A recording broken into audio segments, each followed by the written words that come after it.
Brother చెప్పండి. రేవంత్ రెడ్డి గారు 100 రోజుల పరిపాలన ఎట్లా ఉంది? ఈ 100 రోజుల పరిపాలన మొత్తం ఈ ప్రజాప్రభుత్వం అని పేరు పెట్టుకొని మొత్తం ఇది రెడ్ల ప్రభుత్వం. ఆ! ఈ 37 కార్పొరేషన్లు చూసిండుగా. ఆ! 13 రెడ్లూరు, కదిమ్మ సామాజిక వర్గం, ఎల్మగిల్మ మొత్తం 17 స్థానాలు వాళ్ళకే ఉన్నాయి. బీసీలను విస్మరించిండు. 52% ఉన్న జనాభాను హ్మ్. దళితులకు ఒకటే ఇచ్చిండు. మాల మాదిగల్లగాన మాలలను తీవ్రంగా విస్మరించిండు. హ్మ్.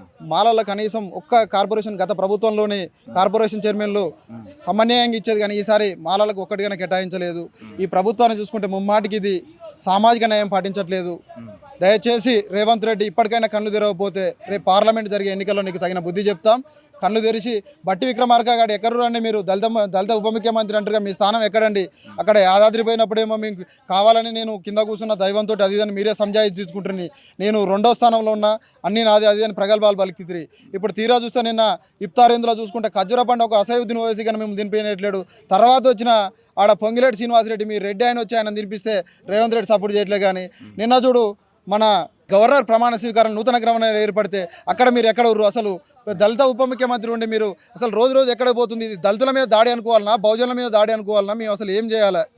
ఇప్పుడు విద్యార్థులు, నిరుద్యోగులు ఎట్లా ఉంది వాళ్ళ పరిస్థితి? విద్యార్థుల నిరుద్యోగులు అంటే రేవంత్ రెడ్డి ప్రధానంగా ఈ ప్రభుత్వం ఏర్పడడానికి కారణం కేసీఆర్ యొక్క ఆయన ఆలసత్వం కారణం. గతంలో వేసిన నోటిఫికేషన్ ఫిలప్ చేయలేదు.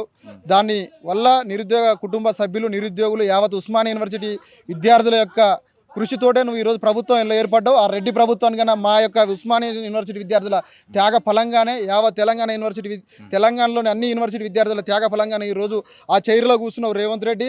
ఆ చైరు 4 కాలాలు చల్లగా ఉండాలంటే నువ్వు దయచేసి గతంలో వేసిన నోటిఫికేషన్లు, ఎవడో వేసిన నోటిఫికేషన్లు నువ్వు వేసినని వాటికి అపాయింట్మెంట్ ఆర్డర్లు ఇచ్చుకున్నావని ఆ ఎల్బీ స్టేడియంలో ఏదో పండగ వాతావరణం చేసుకుంటున్నది. పండగ వాతావరణం కాదు, ఎన్నికల వాతావరణం మాకు పక్కా అర్థమైపోయింది.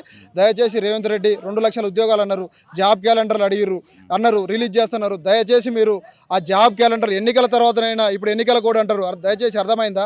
ఇంతవరకు మీరు ఎలాంటి ఒక నోటిఫికేషన్ అఫీషియల్గా వేయలేదు.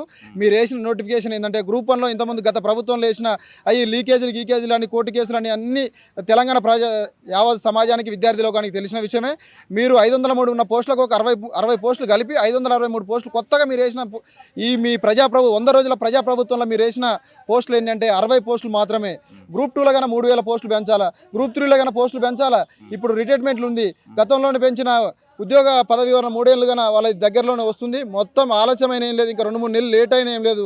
దయచేసి రేవంత్ రెడ్డి, కాంగ్రెస్ ప్రభుత్వాన్ని మేము డిమాండ్ చేసేది ఏంటంటే దయచేసి గ్రూప్ 2 పోస్టులు 5000, గ్రూప్ 3 పోస్టులు ఒక 5000 మొత్తం భారీ ఎత్తున వేసి 1000 కళ్ళతో యావత్ తెలంగాణ విద్యార్థి లోకం వేచి చూస్తుంది. ఒక ఉద్యోగం కొట్టుకోవాలా, నేను ఊరుకు పోవాలా, ఇక్కడ అద్దె గదులలో ఉంటూ తినక 5 రూపాయల భోజనం, 10 రూపాయల టిఫిన్లు తిని డొక్కలు మార్చుకొని తీవ్ర ఇబ్బందులు పడుకుంటూ నూతన ప్రభుత్వంలో ఉద్యోగం కొట్టుకుందనే కోటి ఆశలతోటి వచ్చి హైదరాబాద్ పట్టణ కేంద్రంగా వివిధ ప్రైవేటు ఇన్స్టిట్యూట్లలోని వేల తలగబెట్టి ఆ ప్రైవేట్ ఇన్స్టిట్యూట్ల యజమాన్యాలను బాగా చేస్తుంది. అప్పుల పాలై తెలంగాణ రైతాంగం అక్కడ విద్యార్థుల తల్లిదండ్రులు, నా కొడుకు హైదరాబాద్ పోతే ఒక ఉద్యోగం వస్తుంది, నా కుటుంబం బాగుపడుతుంది, నా కొడుకు నేను పడ్డ కష్టం నా కొడుకు పడొద్దనే ఉద్దేశంతో ఇక్కడ తల్లిదండ్రులు విద్యార్థులు చదువులకని పంపిస్తారు. కానీ తీరా చూస్తే గత ప్రభుత్వంలో ఎట్లా చేసిరో ముమ్మాటికి ఈ రెడ్డి ప్రభుత్వం కన్నా అదే విధంగా కొనసాగిస్తుంది.